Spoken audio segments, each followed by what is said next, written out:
Now, Washington says a group of 7 industrialized nations has pledged to end the decade-long war in Syria. U.S. Secretary of State Antony Blinken said G7 members reaffirmed their commitment to a political solution to the conflict, adding that the group will reauthorize a UN cross-border aid mechanism which allows for delivery of aid to Syrians without the permission of the central government. Blinken said the G7 will continue working to advance all aspects of a Security Council resolution which calls for a ceasefire and political settlement to the conflict in Syria. U.S. is widely accused of sovereignty with its military presence. Washington has refused to withdraw its forces from the war-torn country and has openly backed anti-Damascus militants.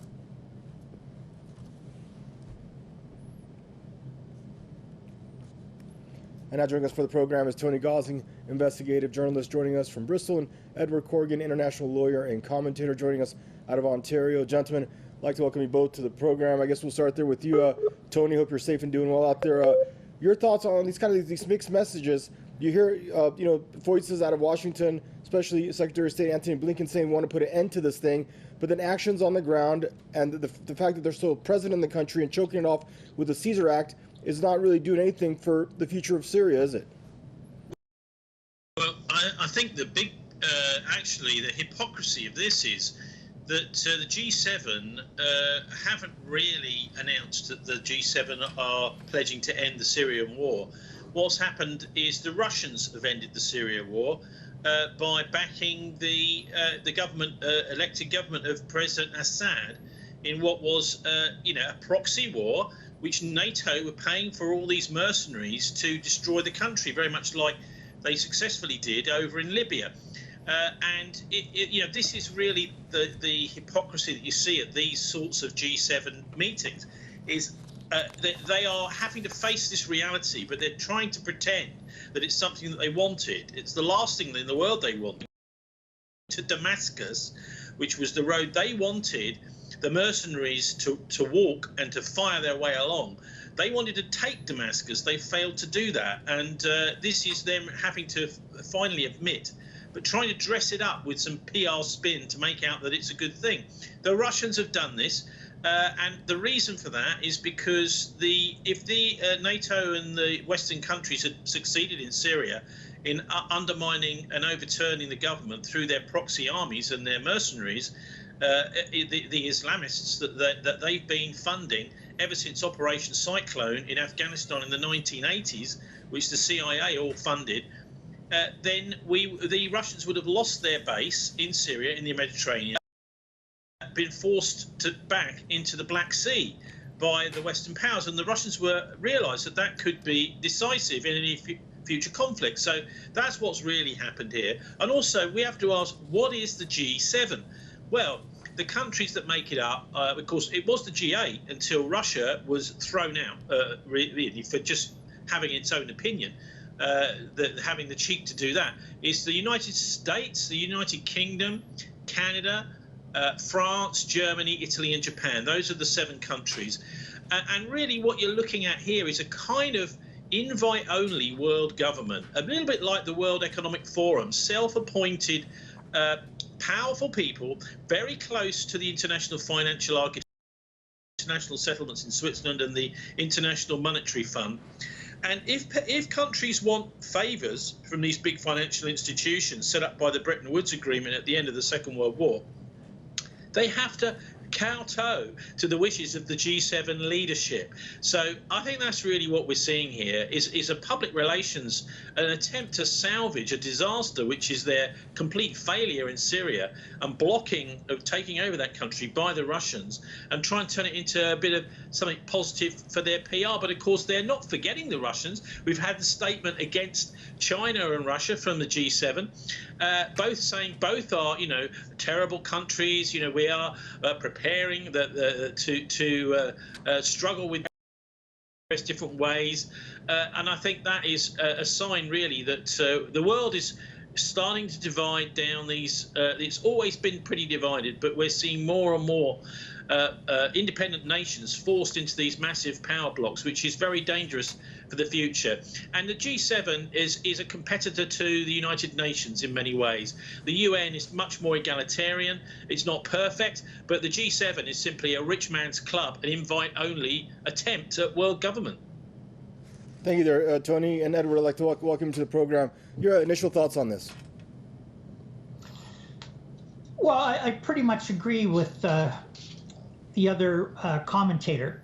The whole area, it's not a civil war. It was more or less an invasion through proxies, and funded by the Saudis, United Arab Emirates, Qatar for a period of time, and of course the Americans, the British, the French, and the Israelis all were paying for these soldiers. And it was, there was no civil war in Syria. It really is a foreign invasion.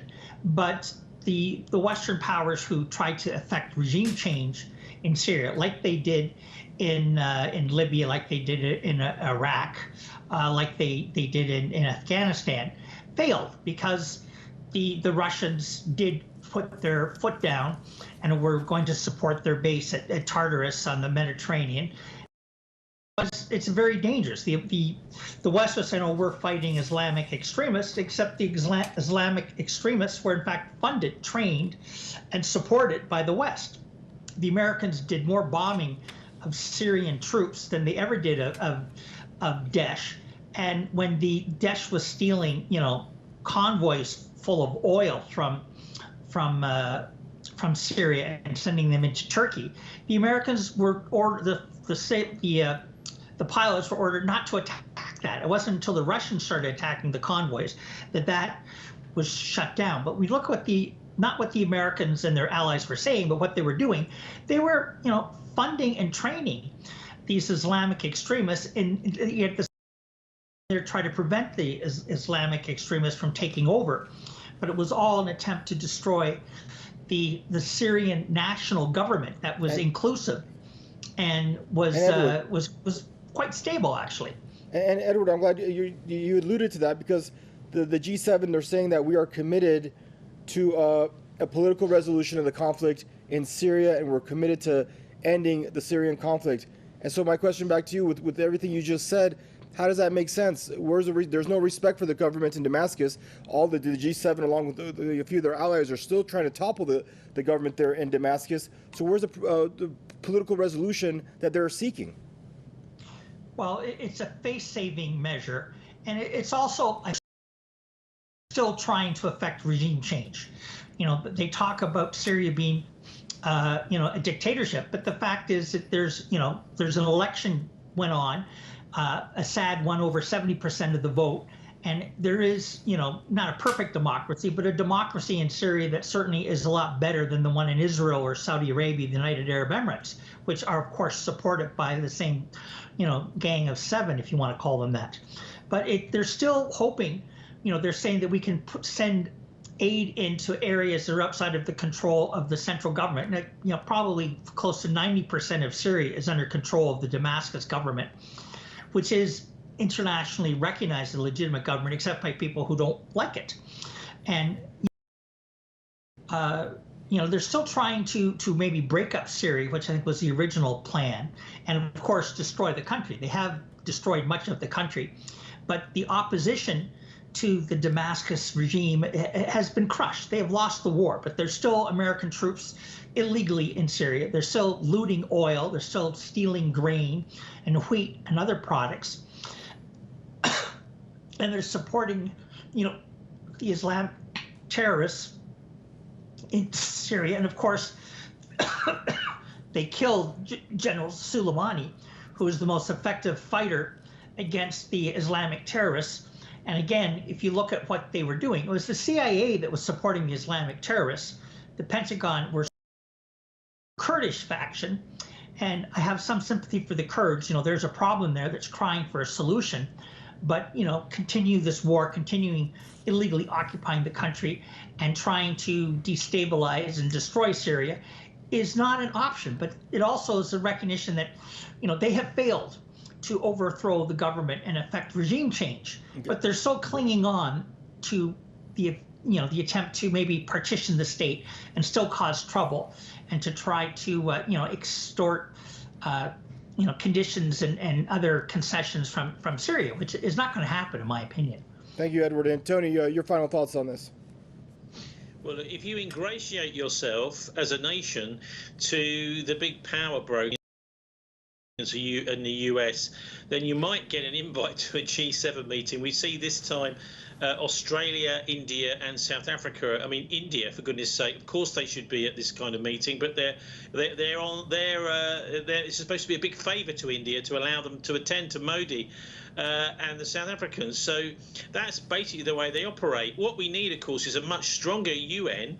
With unfortunately, the Dag Hammarskjöld, who was a very powerful and actually did his job as UN Secretary General, firefighting around the world, sorting these problems out, was assassinated by the white supremacists in Symar in South Africa, or from South Africa. He was assassinated there, and this has actually really chilled the over the decades, and so we need a much stronger UN, because what's happening now is that power vacuum is being filled by people like the G7, and most importantly by these private think tanks like the Council on Foreign Relations, the Royal Institute for International Affairs, whose budget is much bigger in many ways than the Foreign Office or the State Department. These are private interests which are basically privatizing Western foreign policy for the interests of who? For the interests of those who make money from war and those that want to grab resources. And that's really what the G7 it represents. It's trying to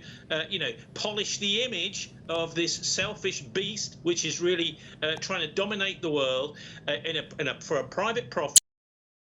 I think they really it really washes. The only thing that keeps the G7 credible is the treacherous mainstream press in the West that doesn't seem to dare to really criticize it. Gentlemen, thank you both for joining us on the program. Tony Gosling, investigative journalist there, joining us out of Bristol, and Edward Corrigan, international lawyer and commentator, joining us from Ontario. And viewers, that's a wrap for this segment of your Press TV's News Review program. Thank you for tuning in, and goodbye for now.